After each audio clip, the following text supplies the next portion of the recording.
जाने हुए risk factors हैं यूट्रस के कैंसर के लिए, जिनमें से जल्दी पीरियड्स का स्टार्ट होना और लेट तक पीरियड्स का चलना।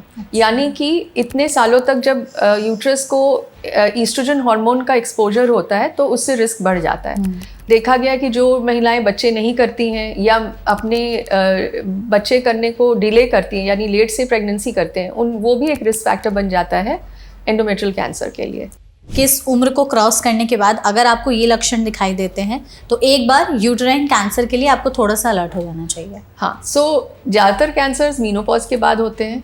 तो मीनोपॉज, पोस्ट मीनोपॉजल ब्लीडिंग एक बहुत ही इंपॉर्टेंट सिम्टम है जिसको हमें इग्नोर नहीं करना चाहिए। तो यूजुअली वो ब्लीडिंग एबनॉर्मल ब्लीडिंग की तरह प्रेजेंट करता है, यानी कि आपके पीरियड्स जल्दी आ रहे हैं, हैवी हो रहे हैं, कभी भी आ जा रहे हैं। और अगर आपको पूरे कंटिन्यूसली लोअर एब्डोमेन में पेन है, जो पेल्विक पेन कहते हैं, जिसे हम मोशन बार बार आ रहा है या लूज मोशंस बार बार हो जा रहे हैं, या यूरिन, अगर यूट्रस रिमूव हो जाता है तो उसके बाद क्या उनके सेक्सुअल लाइफ इफेक्ट होती है? बट ऑफ कोर्स ये कैंसर वाले ट्रीटमेंट में हम ओवरीज भी निकाल रहे हैं, तो हाँ ठीक है, सेक्स हार्मोन्स चले जाते हैं बॉडी से तो थोड़ा इम्पैक्ट पड़ सकता है। अगर बहुत एडवांस कैंसर भी है, मान लो स्टेज 3 भी हो गया है कि वजाइना तक भी स्प्रेड हो गया है, तो भी उसमें हम वजाइना का हिस्सा जितना इन्वॉल्व है उतना निकालेंगे, ट्यूब्स एंड ओवरीज, यूट्रस, ये सारा निकलेगा, बट बाकी का वजाइना जो है वो लेफ्ट वो वैसे ही रहता है। तो मेन सेक्स ऑर्गन तो ये है। मैं देख रही हैं इस वीडियो को, वो चाहती हैं कि खुद को यूट्राइन कैंसर या जिसे हम एंडोमेट्रियल कैंसर कहते हैं उससे बचा करके रखें। तो 5-6 ऐसी क्या चीज़ें अपनी रोज़मर्रा की ज़िंदगी में बंद कर दे या शुरू कर दे सो दैट ये कैंसर होने का रिस्क उनमें कम हो जाए? सबसे पहले तो मैं यही बोलना चाहूँगी कि सर्जरी में क्या डॉक्टर, अगर यूट्राइन कैंसर हो गया है तो बच्चेदानी निकालनी पड़ती है? हाँ, और एक जो most common type of cancer होता है एंडोमेट्रियोइड कैंसर, उसमें हमें साथ में फेलोपियन ट्यूब, ओवरीज भी निकालनी चाहिए। इसके अलावा सर्जरी में हम देखते हैं कि लिम्फ नोड इन्वॉल्व है कि नहीं, एंड सर्जरी में यूट्रस निकालना ही सही तरीका है।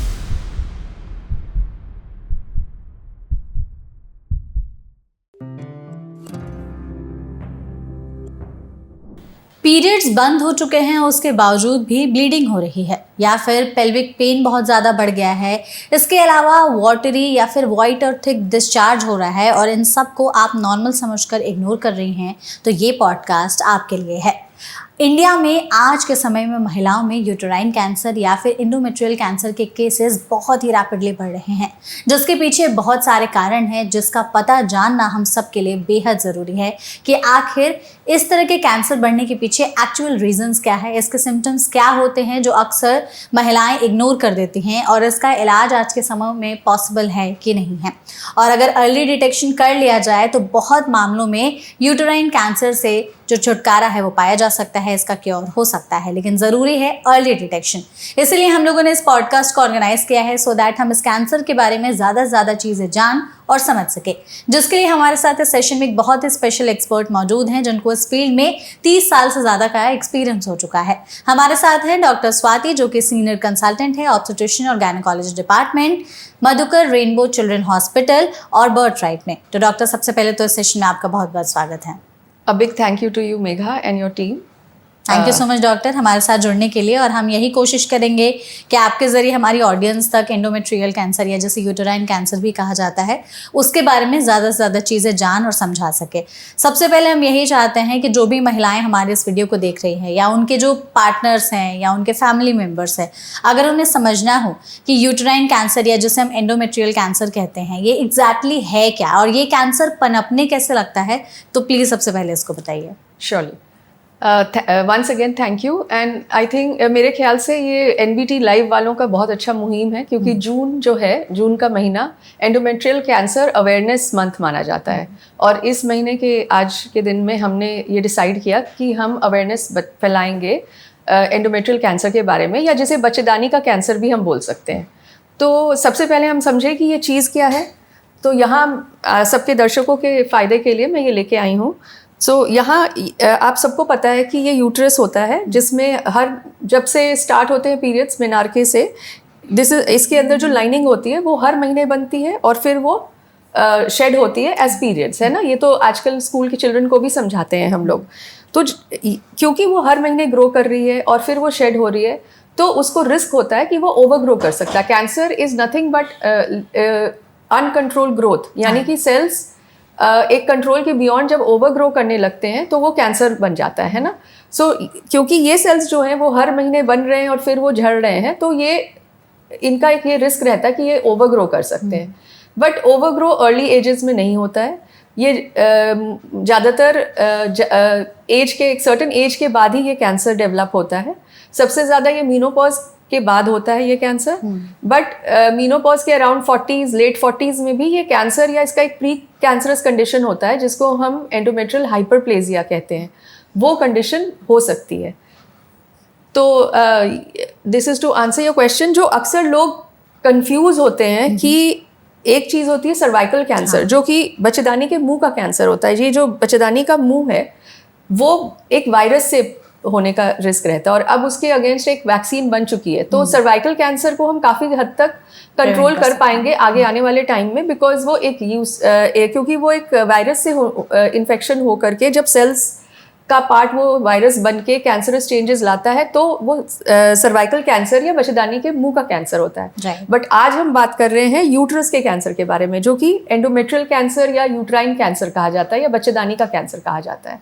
ठीक है। अगर हम इंसिडेंस के बारे में बोले तो पहले हम समझते थे कि यूट्रस का कैंसर डेवलप्ड कंट्रीज का कैंसर होता है, बट जैसे जैसे हमारे यहाँ भी डेवलपमेंट हो रहा है या एफ्लुएंस बढ़ रहा है, तो चेंजिंग लाइफस्टाइल के साथ यूट्राइन कैंसर आज के डेट में बोले तो भारत में तीसरे नंबर पे कहा जाएगा औरतों में। सबसे ज़्यादा कॉमन ब्रेस्ट कैंसर है, सेकंड हम सर्वाइकल कैंसर बोलेंगे और थर्ड है यूट्रस का कैंसर। जैसे कि आपने कहा डॉक्टर कि लाइफस्टाइल की वजह से आजकल बहुत ज़्यादा जो है यूट्राइन कैंसर के केसेस बढ़े हैं, तो पहले के समय में और आज के समय में ऐसे क्या जीवन शैली में बदलाव हुए हैं जिसकी वजह से पहले की औरतों को कम होता था और आज की महिलाओं में यूट्राइन कैंसर के केसेस इतनी तेज़ी से बढ़ रहे हैं कि ये नंबर तीसरा का कैंसर इंडिया में होने वाला है? हाँ, विमेन में, औरतों में ये तीसरे नंबर पे है, औरतों के कैंसर में। सो लाइफस्टाइल में देखिए, अब हम सभी समझ रहे हैं कि जैसे लोगों का एक तो कुछ रिस्क फैक्टर्स हैं जो कि जाने हुए रिस्क फैक्टर्स हैं यूट्रस के कैंसर के लिए, जिनमें से जल्दी पीरियड्स का स्टार्ट होना और लेट तक पीरियड्स का चलना। यानी कि इतने सालों तक जब यूट्रस को ईस्ट्रोजन हार्मोन का एक्सपोजर होता है तो उससे रिस्क बढ़ जाता है। दूसरी चीज़ है ओबेसिटी या मोटापा। ये देखा गया है कि हमारे फैट सेल्स भी एक एंडोक्राइन ऑर्गन की तरह एक्ट करते हैं, यानी कि वो भी हार्मोन प्रोड्यूस करते हैं, ईस्ट्रोजन हार्मोन, जो बॉडी का टेस्टोस्टेरॉन हार्मोन है, वो कन्वर्ट हो जाता है ईस्ट्रोजन हार्मोन में फैट सेल्स में।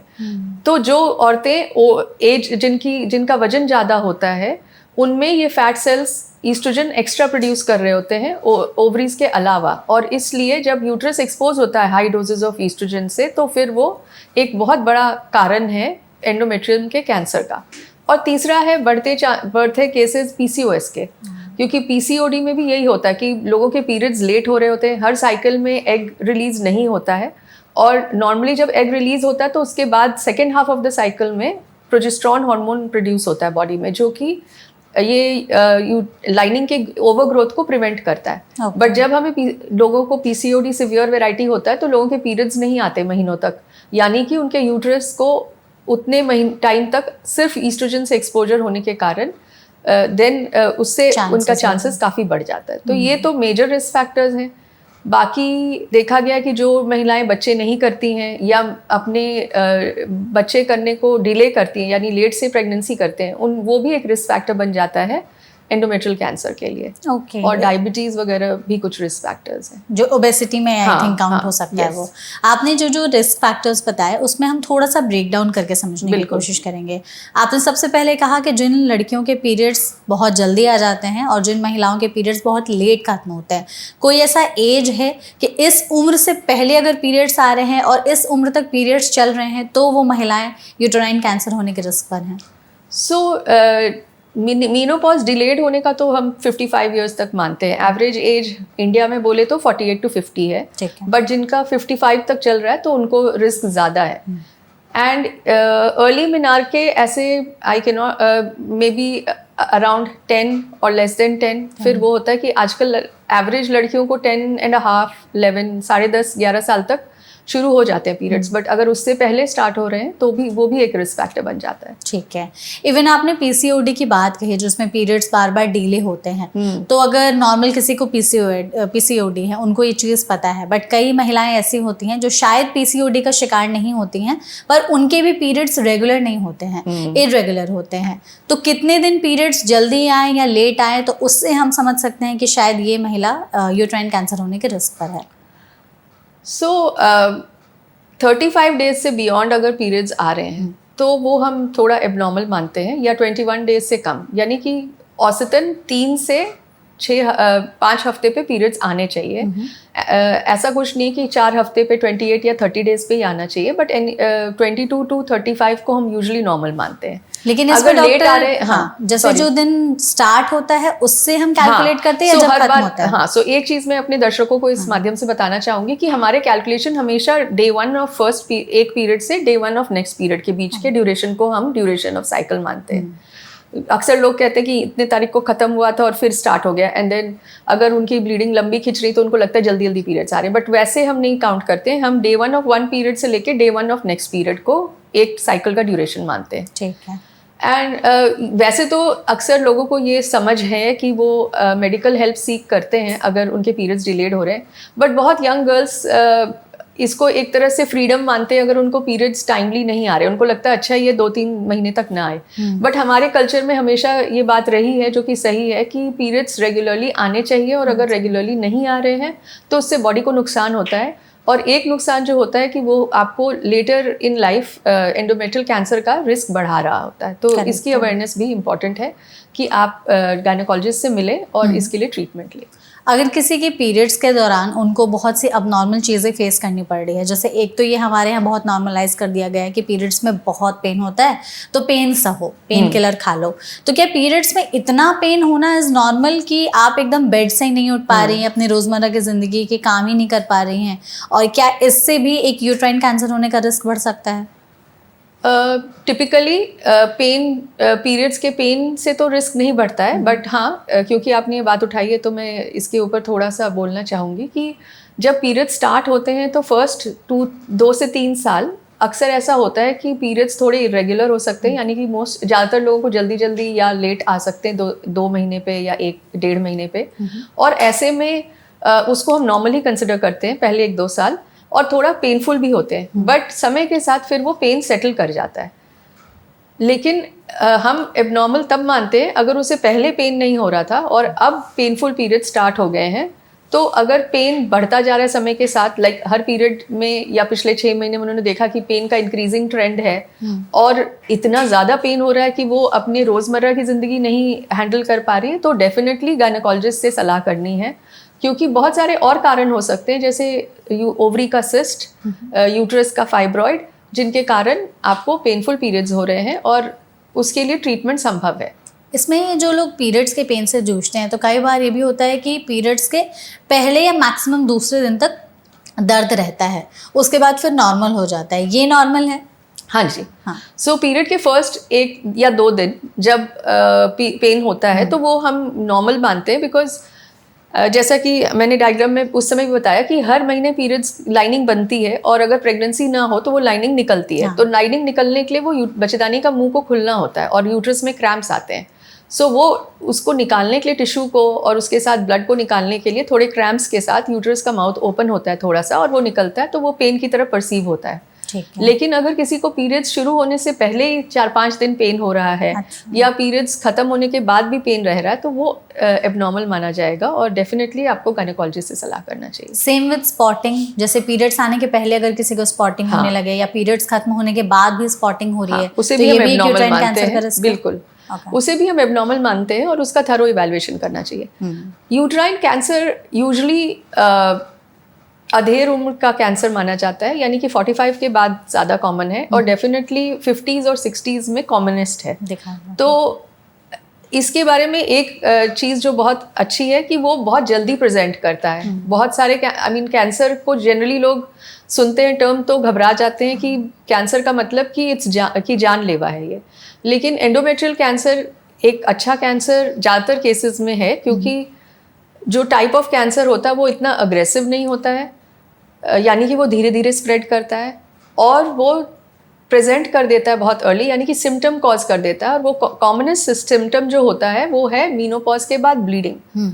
तो मेरी सब श्रोताओं से, दर्शकों से आग्रह है कि कभी भी मीनोपॉज के बाद ब्लीडिंग को इग्नोर ना करें। हाँ। भले ही वो स्पॉटिंग ही क्यों ना हो, आप उसे देखें, उसको नोटिस करें और फिर डॉक्टर से सलाह परामर्श करके थरो इन्वेस्टिगेशंस कराएं। इसमें ना डॉक्टर, जैसे मीनोपॉज होने के 1-2 साल तक औरतों को ये लगता है कि थोड़ी बहुत स्पॉटिंग हो रही है तो नॉर्मल है, अभी पूरी तरीके से खत्म नहीं हुआ है, तो कोई ऐसा मार्कर है कि हाँ। मीनोपॉज होने के कितने साल तक हम इस चीज़ को नॉर्मल कंसिडर करते हैं और फिर कितने दिन के बाद अब नॉर्मल? सो मीनोपॉज का डेफिनेशन ही है कि जब आपके पीरियड्स बंद होके 1 साल हो जाए तब हम आपको मीनोपॉज मानेंगे। और उसके बाद कोई भी ब्लीडिंग हो रही, भले ही वो स्पॉटिंग ही क्यों ना हो, हम उसे एबनॉर्मल मानेंगे और उसको इन्वेस्टिगेट करेंगे। 1-2 बार भी? हाँ, एक दो बार को भी इग्नोर नहीं करना है। और यही अगर एक सबसे बड़ा मैसेज मैं इस टॉक के माध्यम से कन्वे करना चाहती हूँ वो ये है कि अपने मीनोपॉज की ब्लीडिंग भले ही वो बहुत हल्की ही क्यों ना हो, उसे इग्नोर ना करें। क्योंकि जो एक चीज़ हम सारे डॉक्टर्स कहना चाहते हैं कि हो सकता है हम सारे कैंसर्स प्रिवेंट ना कर पाए, लेकिन early detection means complete cure. और एंडोमेट्रियल कैंसर के केस में ये बहुत बहुत इम्पॉर्टेंट है कि आप समझें कि अर्ली डिटेक्शन से हम ऑलमोस्ट 90 to 95% पेशेंट्स को कम्प्लीटली क्योर कर सकते हैं। ग्रेट। तो ये जैसे स्पॉटिंग की बात हो गई, इसके अलावा कई बार वाटरी या फिर वाइट या थिक डिस्चार्ज आने लगता है, तो अगर डिस्चार्ज भी आ रहा है मीनोपॉज के बाद, हाँ, वो भी तो ये भी एक सिम्टम है यूट्राइन कैंसर का? मैं यूट्राइन कैंसर सिर्फ नहीं बोलूँगी, इवन सर्वाइकल कैंसर का सिम्टम हो सकता है कि नॉर्मली मीनोपॉज के बाद ड्राइनेस होना बहुत ही कॉमन फाइंडिंग है, बिकॉज ब्लड सप्लाई उन सारे रीजन की कम हो जाती है और सारे ग्लैंड्स का सिक्रीशन भी कम हो जाता है। बट किसी पेशेंट को अगर एक्सेसिव डिस्चार्ज हो रहा है तो वो भी अब नॉर्मल है, उसे भी हमें इन्वेस्टिगेट करने की ज़रूरत है कि उसे क्यों प्रॉब्लम हो रही है। ओके। और अगर पेल्विक पेन बढ़ जाए बहुत ज़्यादा तो? पेल्विक पेन अगेन एक बहुत कॉमन सिम्टम है जो कि आपको अलर्ट करना चाहिए और आपको डॉक्टर से सलाह करनी चाहिए।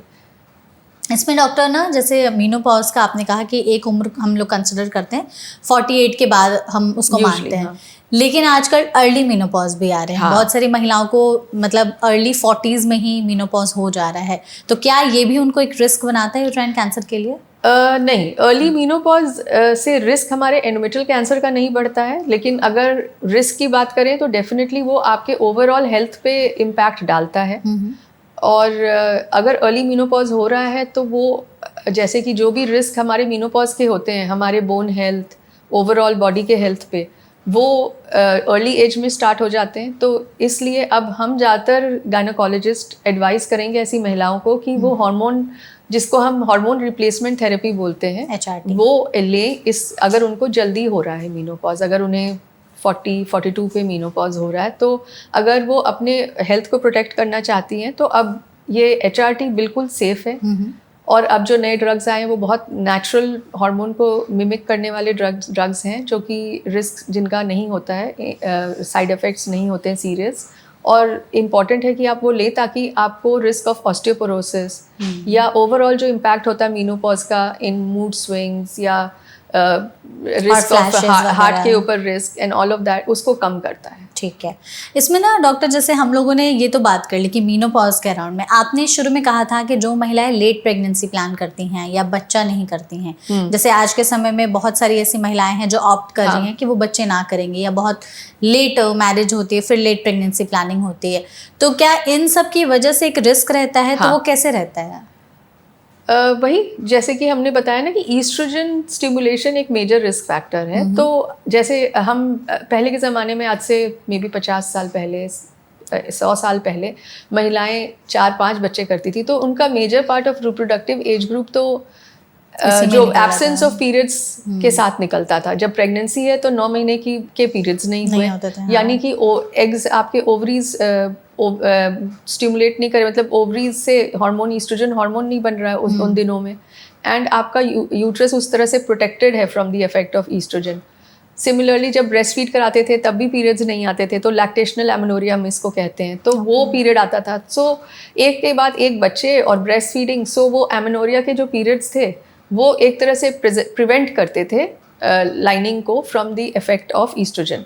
बट अब जब हम बच्चे नहीं कर रहे हैं तो हर महीने हमारे ओवरीज फंक्शन कर रहे हैं, हर महीने उन ओवरीज के हार्मोन ईस्ट्रोजन का इफेक्ट यूट्रस पे आ रहा है, तो कहीं ना कहीं कभी कभी ये जो इनके ग्रोथ के का कैरेक्टरिस्टिक है वो बदल सकता है उसके कारण। बट डॉक्टर, जैसे आज के समय में तो सब लोग चाहते हैं कि इंडिपेंडेंट, एजुकेटेड और नहीं। करियर ओरिएंटेड रहे, फिर सो अगर आप पर्सनली मेरे से पूछिए तो आई एम ऑल इन कि हाँ, महिलाओं को अपने करियर पे वर्क करना चाहिए। और इंक्रीजिंगली अब मैं देखती हूँ कि ज़्यादातर महिलाएं लेट मैरिज करके आराम से लेट एज में भी बच्चे कर सकती हैं। ऐसा नहीं है कि इसके थ्रू मैं ये मैसेज करना चाहती हूँ कि हमें जल्दी शादी करनी चाहिए या जल्दी बच्चे करने चाहिए या ज़्यादा बच्चे करने चाहिए। डेफिनेटली ये फैक्ट आज के ये रियलिटी आज की हमारी नहीं है। हाँ। बट ये है कि हाँ, जब आप बोलते हो कि विमेन आर करियर ओरिएंटेड तो उन्हें अपने हेल्थ की तरफ भी ध्यान देना चाहिए, अपनी बॉडी के सिग्नल्स को या लिसन टू योर बॉडी जैसे हम बोलते हैं वो डेफिनेटली ध्यान रखना चाहिए। अगर आपको लग रहा है आपके पीरियड्स इरेगुलर हो रहे हैं, ब्लीडिंग पहले से ज़्यादा हैवी हो गई है, तो इन सारी सिचुएशंस में ये हम अपने काम में ही बिजी ना रह के कभी डॉक्टर के पास भी जा करके हेल्थ के लिए प्रॉपरली सलाह मशवरा करें। दैट है। Is what I would say. एक बार अगर हमें ओवरऑल सिम्टम समझना हो कि किस उम्र को क्रॉस करने के बाद अगर आपको ये लक्षण दिखाई देते हैं तो एक बार यूट्राइन कैंसर के लिए आपको थोड़ा सा अलर्ट हो जाना चाहिए। हाँ, सो ज़्यादातर कैंसर्स मीनोपॉज के बाद होते हैं, तो मीनोपॉज, पोस्ट मीनोपॉजल ब्लीडिंग एक बहुत ही इंपॉर्टेंट सिम्टम है जिसको हमें इग्नोर नहीं करना चाहिए। बट कुछ केसेस लेट 40s या अर्ली 40s में भी हो सकते हैं। बहुत rarely even younger women 30s में हो सकता है एंडोमेट्रियल का कैंसर। तो यूजुअली वो ब्लीडिंग, एबनॉर्मल ब्लीडिंग की तरह प्रेजेंट करता है, यानी कि आपके पीरियड्स जल्दी आ रहे हैं, हैवी हो रहे हैं, कभी भी आ जा रहे हैं। तो इन सारे सिचुएशंस में हमें डॉक्टर से मिलना चाहिए और सलाह करना चाहिए, टेस्ट कराने चाहिए। ठीक है। और अगर आपको पूरे कंटिन्यूसली लोअर एब्डोमेन में पेन है, जो पेल्विक पेन कहते हैं जिसे हम, या कुछ कंसिस्टेंटली आपको कुछ यूरिनरी या मोशन से रिलेटेड इशू रह रहा है, यानी कि मोशन बार बार आ रहा है या लूज मोशंस बार बार हो जा रहे हैं या यूरिन का सेंसेशन हमेशा बना रहता है, तो कुछ भी आपको लगे कि जो पहले नहीं था और अब कंसिस्टेंटली कुछ काफ़ी टाइम से बना हुआ है, यानी कि एक वन ऑफ इवेंट नहीं है कि कभी हो गया, बट कंसिस्टेंटली आपको लग रहा है ये रह रहा है, तो उसको फिर भी मैं कहूँगी कि आप इग्नोर ना करें और डॉक्टर से सलाह करें ताकि हम टेस्ट करा करके तसल्ली कर सकें कि सारा कुछ आपके बॉडी में नॉर्मल। अगर जैसे किसी को इस तरह के लक्षण दिखाई दिए तो आपने कहा कि टेस्ट करा के कंफर्म किया जाता है, कौन से टेस्ट से कंफर्म होता है कि इस महिला को यूट्राइन कैंसर है? सो अगर एक वर्ड में बोलूँ तो टेस्ट तो वही है, बायोप्सी का टेस्ट। बट रिस्क मतलब किन पेशेंट्स की बायोप्सी होगी वो हम डिसाइड करते हैं अल्ट्रासाउंड करके, है ना। फिजिकल एग्जामिनेशन का तो अपना इम्पोर्टेंस है ही, प्रॉपर हिस्ट्री टेकिंग, जब हम पेशेंट से मिलते हैं तो कंप्लीट डिटेल में उनकी हिस्ट्री लेते हैं, नॉट जस्ट उनकी अपनी हिस्ट्री बट फैमिली हिस्ट्री भी बहुत इंपॉर्टेंट है। कोई मेडिकल प्रॉब्लम हो साथ में एसोसिएटेड, जैसे मैंने बोला डायबिटीज़ वगैरह, पेशेंट का BMI, ये सारी चीज़ों का रोल है जब हम सोच रहे हैं कोई पर्टिकुलर प्रॉब्लम के बारे में। फिर आता है फिजिकल एग्जामिनेशन जिसमें कि हम क्लिनिकली एग्जामिन करते हैं, देखते हैं।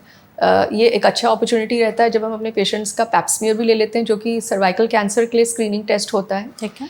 और फिर अंदर यूट्रस के अंदर देखने के लिए हमारे पास कोई तरीका नहीं होता है ना। अब हिस्ट्री में हमने अच्छे से ले लिया, फिजिकल एग्जामिनेशन में तो हम वजाइनल रूट से देखेंगे, हम सर्विक्स को देख पाते हैं और हम यहाँ से पैप स्मीयर, जो कि सर्विक्स के कैंसर या बच्चेदानी के मुंह के कैंसर के लिए स्क्रीनिंग टेस्ट होता है, वो भी ले लेते हैं। ठीक है। हमारे पास अंदर यूट्रस की लाइनिंग को देखने का एज सच कोई तरीका नहीं है, हमें हेल्प लेनी पड़ती है अल्ट्रासाउंड की। सो ट्रांस वजाइनल अल्ट्रासाउंड हम प्रेफर करते हैं। उसमें हम अल्ट्रासाउंड के प्रोब को वजाइना के अंदर डाल के फिर हम यूट्रस की लाइनिंग, ओवरीज वगैरह सारा अच्छे से देख पाते हैं। और डिपेंडिंग कि कभी कभी हमें ग्रोथ वैसे ही नज़र आ जाती है पॉलिप के तौर पे, या कभी हमें लगता है कि लाइनिंग जो यूट्रस की वो काफ़ी थिक है, जितनी थिक होनी चाहिए उससे ज़्यादा है। तो इन सारे सिचुएशंस में फिर हम नेक्स्ट स्टेप लेते हैं जो कंफर्म करता है कि क्या कोई दिक्कत तो नहीं हो रही है अंदर की लाइनिंग में, तो वो होती है बायोप्सी। बायोप्सी दो माध्यम से हो सकता है। एक तो हम ऑफिस बायोप्सी कर सकते हैं, ठीक है, यानी कि OPD में बिना एनेस्थीसिया के, बिना कोई स्पेशलाइज्ड इंस्ट्रूमेंट के, एक थिन पिपल के नाम की ट्यूब होती है, बहुत पतली प्लास्टिक की नीडल मान लो आप, उसको हम यूट्रस के अंदर इस रास्ते, जिस रास्ते हमारे पीरियड्स होते हैं उस रास्ते अंदर डाल के अंदर से बहुत ही छोटा टुकड़ा टिश्यू का ले सकते हैं, जो वो सक्शन के थ्रू आ जाता है उसके अंदर। पेनफुल होता है? ऐसा कोई पेनफुल नहीं होता है, ये बिल्कुल जैसे हम एग्जामिन करते हैं जितना उतना ही दर्द होता है। ठीक है। तो उसे अंदर डाल के हम उससे टिश्यू ले लेते हैं और वो टिश्यू फिर टेस्टिंग के लिए चला जाता है, और फिर फाइनली कंफर्म तो हमें पैथोलॉजिस्ट ही करते हैं कि वो सेल्स जो है वो एबनॉर्मल है या नॉर्मल है। दूसरा तरीका होता है जिसमें अगर हमें कोई ग्रोथ प्रॉपर्ली दिखाई दे रही है ऑन दी अल्ट्रासाउंड, तो वैसे में हम हिस्ट्रोस्कोपी करते हैं। आपने हिस्ट्रोस्कोपी की नाम सुना होगा। इन दैट यूजुअली हम एडमिट करते हैं, अंडर एनेस्थीसिया करते हैं, एंड हम यूट्रस के अंदर एक इंस्ट्रूमेंट होता है जो कि एक फाइब्रो ऑप्टिक टेलीस्कोप होता है, वो डाल करके अंदर की लाइनिंग को या कैविटी को विजुलाइज करते हैं। कोई एबनॉर्मल लुकिंग एरिया है तो वहाँ से हम बायोप्सी लेते हैं, कोई ग्रोथ है तो उसे कट करके बेस से फिर हम निकालते हैं। तो वो सी एंड ट्रीट बोथ होता है, यानी कि हमने पॉलिप निकाल दिया और जो पॉलिप आया वो हम टिश्यू टेस्टिंग के लिए भेजते हैं टू नो कि उसमें कोई कैंसर के चेंजेस तो नहीं। ओके, ठीक है। ठीक है। सो दीज आर, ये यूजुअली तरीके हैं जानने के लिए कि कहीं कोई प्रॉब्लम तो नहीं है। बायोप्सी करने का तरीका यूट्रस। ओके। पर डॉक्टर, आपने जो यहाँ पे बायोप्सी की बात कही, तो लोगों के मन में ये भी धारणाएं हैं कि बायोप्सी से कैंसर और फैल सकता है। तो अगर हमने यूट्रस से, जो आपने कहा जिस तरीके से अगर हम बायोप्सी लेते हैं, तो क्या चांसेस हैं कि उससे कैंसर अगर होगा तो वो और फैल जाएगा? ये जो तरीके मैंने बताए हैं वो उन केसेस में करते हैं जिनमें हमें थोड़ा सा शक है। जब हमें ज़्यादा शक होता है कि हाँ ये, जैसे कि मीनोपॉज के बाद हमने अल्ट्रासाउंड किया और हमें लगा कि काफ़ी ज़्यादा है ये, तो वैसे में शायद हम सिर्फ बायोप्सी लेंगे। हम बहुत एक्सटेंसिव प्रोसीजर नहीं करेंगे हिस्ट्रोस्कोपी वगैरह का, सिर्फ बायोप्सी लेकर के हम नेक्स्ट स्टेप पे आ जाएंगे, यानी कि हम एमआरआई से असेस करेंगे कितना एडवांस डिजीज है, एंड फाइनल स्टेजिंग तो हमारी फिर सर्जरी से ही होती है। ओके। सर्जरी किस चीज़ से, कैसे कंफर्म करेंगे कि यूट्राइन कैंसर ही है? जब हमने बायोप्सी में कंफर्म कर लिया कि ये कैंसर है, तो नेक्स्ट स्टेप है सर्जरी, क्योंकि एंडोमेट्रियम के कैंसर का ट्रीटमेंट सर्जरी है। The first baseline treatment is surgery. उसके ऊपर से depending upon the stage of cancer decide होता है कि रेडियोथेरेपी देना है कि नहीं देना है।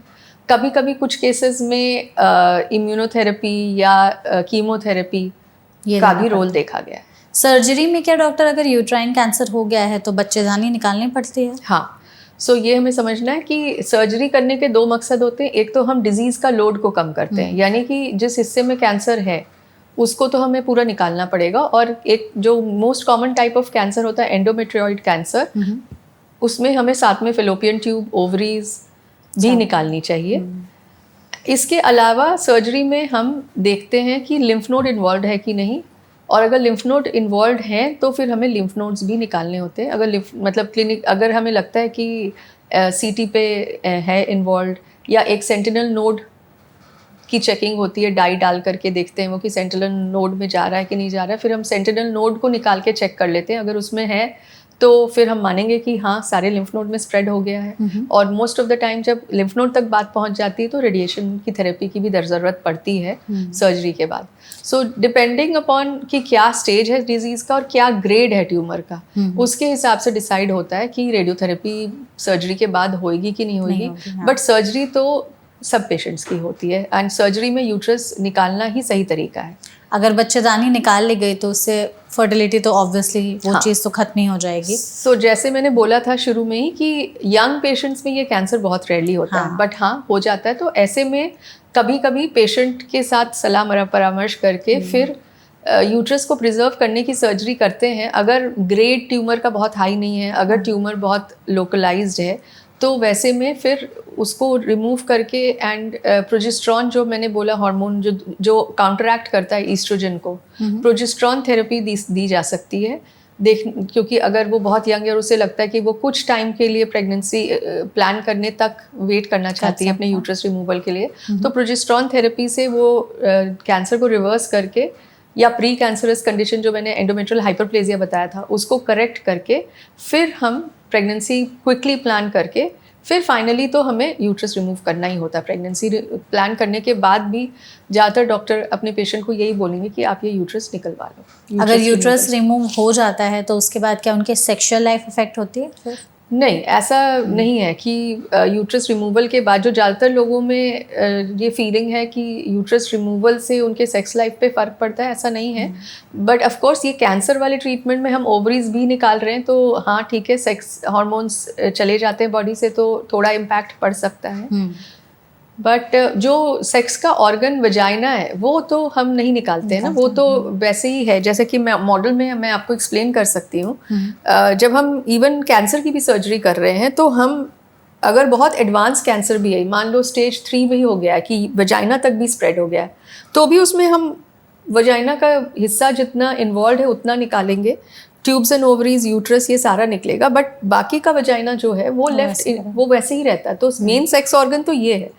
हाँ, ये बात सही है कि ओवरीज वो हार्मोन बनाती है, टेस्टोस्टेरोन, ईस्ट्रोजन, जो कि सेक्स ड्राइव या उसके लिए रिस्पॉन्सिबल होता है, बट ओवरऑल इम्पैक्ट ऐसा यूट्रस रिमूवल से नहीं पड़ता। और जब हम बिनाइन कंडीशन के लिए करते हैं यंग एज में यूट्रस का रिमूवल, तो वैसे में हम ओवरीज को छोड़ते हैं ताकि हार्मोन की कमी औरत में ना हो यूट्रस रिमूवल के बाद। और इसमें क्या जैसे कुछ यूरिनरी सिम्टम्स भी इफेक्ट वगैरह होते हैं? किसमें? सर्जरी के बाद? हाँ। नहीं, सर्जरी के बाद हम ब्लैडर को कुछ नहीं कर रहे। ब्लैडर तो यूट्रस के सामने है, ठीक है, रेक्टम जो है वो पीछे है, हाँ। तो उनको हम नहीं टच करते। ठीक है। अब हम अगर बात करें बहुत एक्सटेंसिव एडवांस्ड कैंसर हो गया एंडोमेट्रियम का, जो कि ब्लैडर या रेक्टम तक स्प्रेड हो गया, हाँ। तो वैसे में फिर बहुत एक्सटेंसिव सर्जरी होती है। और उसके वो तो फिर वो स्पेशलाइज्ड डॉक्टर्स की टीम होती है जो डील करते हैं इसके साथ, जो इसके एक्सपर्ट हैं। हमें गैस्ट्रो सर्जन को हेल्प लेनी पड़ती है, और वो बहुत एक्सटेंसिव सर्जरी होती है, बट वो बहुत रेयर कंडीशन है। यूजुअली एंडोमेट्रियल कैंसर के साथ अच्छी बात ये है कि वो अर्ली प्रेजेंट करता है और अर्ली पकड़ में आ जाता है, और फिर ट्रीटमेंट संभव होता है। ओके। इसमें ना डॉक्टर, जैसे जो एंडोमेट्रियल कैंसर है, तो ऐसा है कि ये जो है उस बॉडी ऑर्गन से निकल करके बाकी बॉडी ऑर्गन्स में भी स्प्रेड हो सकता है, तो मेजरली किन अंगों को ज़्यादा अफेक्ट करता है? सो ज़्यादातर कैंसर्स 2-3 तरीके से ही फैलते हैं। एक तो है इन्वेजन, लोकल इन्वेजन जो हम टर्म यूज़ करते हैं, यानी कि आसपास के ऑर्गन्स में जैसे जैसे वो ग्रोथ बढ़ती जाएगी वो आसपास के ऑर्गन्स को इन्वॉल्व करेगा। सो दूसरा होता है ब्लड के स्ट्रीम के थ्रू, और तीसरा होता है लिम्फैटिक्स के थ्रू। सो जब हम यूट्रस के कैंसर की बात कर रहे हैं, तो यूट्रस का कैंसर जो सिर्फ अंदर की लाइनिंग को कन्फाइंड है, उसे हम कन्फाइंड टू एंडोमेट्रियम बोलेंगे। जब वो मसल के लेयर में चला जाता है तो वो बढ़ रहा है, फिर वो बाहर की ओर भी स्प्रेड कर जाता है, यानी कि वो सर्विक्स को इन्वॉल्व कर लेता है या वजाइना को इन्वॉल्व कर लेता है, इधर वो आपके ट्यूब्स को इन्वॉल्व कर सकता है। तो ये फिर इस तरह से वो ग्रो कर जाता है बियॉन्ड यूट्रस की बॉडी। हम यूट्रस की बॉडी इतने हिस्से को मानते हैं, ये हिस्सा आ गया हमारा सर्विक्स। तो यूट्रस के बॉडी के बियॉन्ड चला जाता है तो उसकी स्टेजिंग एडवांस्ड हो जाती है, स्टेज 3 या स्टेज 4 हो जाता है, और बहुत रेयरली वो फिर आगे के ब्लैडर को या पीछे के रेक्टम को भी इन्वेड कर देता है। ठीक है। सेकेंड, जो इससे जो जब ये मसल के लेयर में भी फैलना शुरू हो जाता है, उसी स्टेज से ये लिम्फैटिक्स में भी जाने का रिस्क रहता है कि वो लिम्फ नोड्स के थ्रू, यहाँ जो हमारे पेल्विक के लिम्फ नोड्स है वहाँ स्प्रेड हो जाता है। तो इम्पॉर्टेंट हो जाता है कि सर्जरी के दौरान इनको भी निकाला जाए ताकि हम पूरी तरह से डिजीज़ को निकाल सकें। अगर जैसे यूट्राइन कैंसर की सर्जरी हो गई, ट्रीटमेंट हो गया, तो सर्जरी के बाद रिकवरी कैसे होती है, और उस दौरान कुछ चीज़ें होती हैं जो शरीर में चेंजेस दिखाई देते हैं या बदलाव, और चांसेस हैं कि कैंसर फिर से वापस आने का कुछ है ऐसा? हाँ, सो सर्जरी देखिए, आजकल तो ओपन सर्जरी कम ही होती है, या तो वो लैप्रोस्कोपिकली होती हैं या रोबोटिक सर्जरी होती है, एंड उसमें फिर इंसिजन काफ़ी छोटा होता है। पेशेंट की रिकवरी, अगर हम बोले state of the art hospitals में, तो पेशेंट को 1 दिन में छुट्टी कर देते हैं। आज एडमिट किया, सर्जरी किया, अगले दिन छुट्टी, विच मीन्स कि पेशेंट बिल्कुल खुद से अपनी सारी एक्टिविटीज़ कर सकते हैं। कोई कैथेटर लंबे समय तक नहीं रहता है पेशाब की नल की। एंड बट इसके बाद का ट्रीटमेंट, फिर डिजीज़ कितना एडवांस्ड है, और आजकल नए टेक्निक्स आ गए हैं जिससे कि टिश्यू को स्टडी किया जा रहा है। पहले तो हम सिर्फ ग्रेडिंग देखते थे, यानी कि सेल की टाइप कैसा है, ग्रेड 1, 2, 3, बट अब नए जो टेक्नोलॉजी के कारण, जो नए रिसर्च के कारण, अब उसका फर्दर इम्यूनोहिस्टोकेमिस्ट्री होता है जानने के लिए कि ये कौन से रिसेप्टर्स को एक्सप्रेस कर रहे हैं वो कैंसर सेल्स। आजकल मॉलिक्यूलर टेस्टिंग भी हो रही है जिसमें कि वो एग्जैक्टली देख रहे हैं कि कौन से प्रॉब्लम डीएनए में आने के कारण ये इस तरह से कैंसर की ग्रोथ हो गई। तो फिर then there are therapies which are directed against this. Targeted therapy दिया जाता है, इम्यूनोथेरेपी मॉलिक्यूलर टेस्टिंग करके, या फिर इम्यूनोथेरेपी दिया जा सकता है, या but most of the time surgery plus radiotherapy main treatment है। और रेडियोथेरेपी भी यूजुअली 2 तरीके से दी जाती है। एक तो वजाइना के थ्रू, जो हमने यूट्रस वगैरह निकाल दिया है बट वजाइना तो बाकी, तो वजाइना के through there is brachytherapy that is given, उसको ब्रैकीथेरेपी बोलते हैं, कि वो उस पेल्विक रीजन को देता है रेडियोथेरेपी। और एक होता है एक्सटर्नली जो देते हैं हम, कि पूरे उस एरिया को एक्सटर्नली दिया जाता है। सो ब्रैकीथेरेपी के कम साइड इफ़ेक्ट्स होते हैं क्योंकि वो सिर्फ लोकलाइज्ड एरिया में ही देता है। ठीक है, ओके। तो ऐसे ओवरऑल मतलब सर्जरी के बारे में चीज़ें हमने जान ली कि क्या क्या कैसे कैसे है। तो आई गेस डॉक्टर, अभी तक हम लोगों ने जो यूट्राइन कैंसर पर बातचीत की है, उससे आई एम श्योर हमारी ऑडियंस के लिए ये सेशन बहुत ही ज़्यादा हेल्पफुल रहा होगा। हम चाहते हैं कि आप ये ज़रूर बताएं कि जो भी महिलाएं देख रही हैं इस वीडियो को, वो चाहती हैं कि खुद को यूट्राइन कैंसर या जिसे हम एंडोमेट्रियल कैंसर कहते हैं, उससे बचा करके रखें। तो 5-6 ऐसी क्या चीज़ें अपनी रोज़मर्रा की ज़िंदगी में बंद कर दें या शुरू कर दें, सो दैट ये कैंसर होने का रिस्क उनमें कम हो जाए। हाँ, सो अभी ये देखा जा रहा है कि ओबेसिटी इतना इम्पोर्टेंट रिस्क फैक्टर है। तो सबसे पहले तो मैं यही बोलना चाहूँगी कि हमें मोटापे से बचना है। मीनोपॉज के अराउंड यस, हाँ, ये टेंडेंसी होती है कि हमारे वेट गेन थोड़ा हो जाता है, और फिर वो हम ओल्ड एज को अपना के हमें लगता है कि ठीक है अब तो क्या करना है। सो मोर देन एवर मैं ये बोलना चाहूँगी कि मीनोपॉज के बाद ही हमें बहुत ज़्यादा सजग रहने की ज़रूरत है। आजकल तो हमारा लाइफ एक्सपेक्टेंसी भारत के अंदर लगभग 71, 72, 73 माना जा रहा है। सो अगर हम अपनी ज़िंदगी का 1/3 हिस्सा मीनोपॉज के बाद जी रहे हैं, तो बहुत इम्पॉर्टेंट है कि हम इस पार्ट ऑफ लाइफ को हेल्दी रखें। और हेल्दी रखने के लिए ये लाइफस्टाइल चेंज, जिसमें कि हम हेल्दी खाना खाएं, यानी कि हम मीठे से बचें और सारे फैट वाली चीज़ें अवॉइड करें, more of fibre, more of greens, ये सारों चीज़ों पे ध्यान दें। और एक्सरसाइज एक बहुत अहम पहलू बन जाता है मीनोपॉज के बाद, क्योंकि मीनोपॉज के बाद ये बात सच है, आई मीन कितना भी हम ना मानना चाहें, लेकिन ईस्ट्रोजन की कमी के कारण बोन हेल्थ और मसल हेल्थ दोनों चीज़ें डिटोरेट करती हैं। तो ठीक है, हम या तो इसको मान के सैड होके बैठ जाएं, या फिर हम समझें कि हाँ, हमें उसके लिए क्या करना है। तो exercise is the therapy, exercise is the treatment for prevention of osteoporosis, it is the treatment for muscle wasting which is sarcopenia. तो एक्सरसाइज हमें अपनी जीवन शैली का हिस्सा बनाना है, ताकि हम अपने बोन हेल्थ और मसल हेल्थ को बना के रख सके।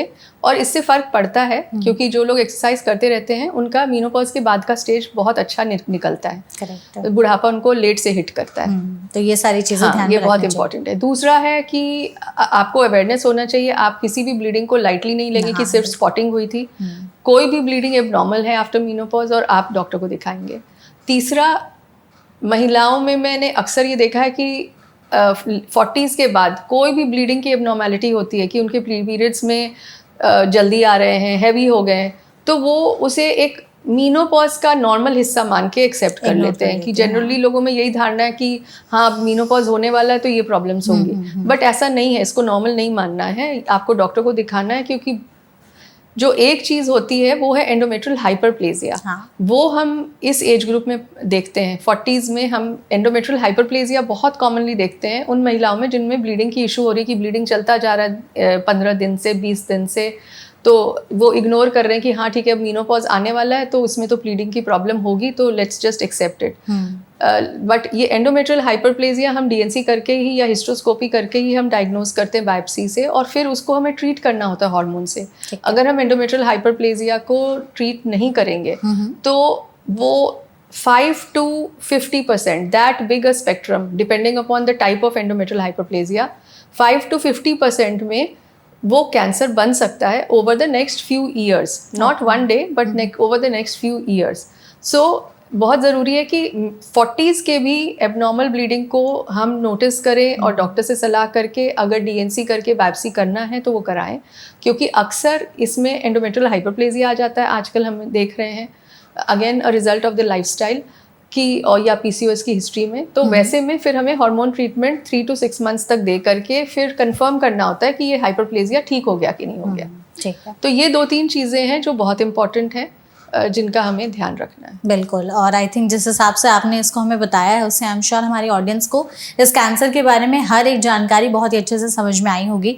ट्रीटमेंट हो, सिम्टम्स हो या कारण क्या है, रिस्क फैक्टर्स पे कौन से हैं।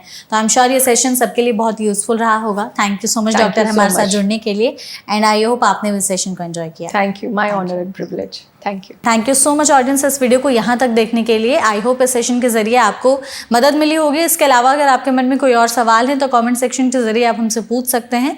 हम पूरी कोशिश करेंगे एक्सपर्ट के जरिए उन सभी सवालों के जवाब देने के। ऐसे और भी सेशंस के लिए फॉलो करते रहिए एनवीटी लाइव। Thank you.